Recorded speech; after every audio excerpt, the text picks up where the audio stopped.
60 שניות עם מפקח תום בן נקן, סגן מפקד זרוע האופנועים ביחידת יואב. מה קורה, תום?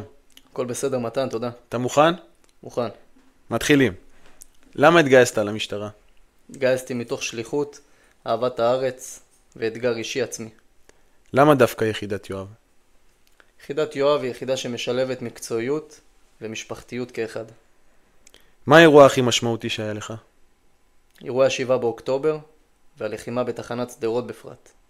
איך זה לפקד על חברים? מאוד מאתגר, אבל מספק. מה אתה מרגיש שאתה על האופנוע?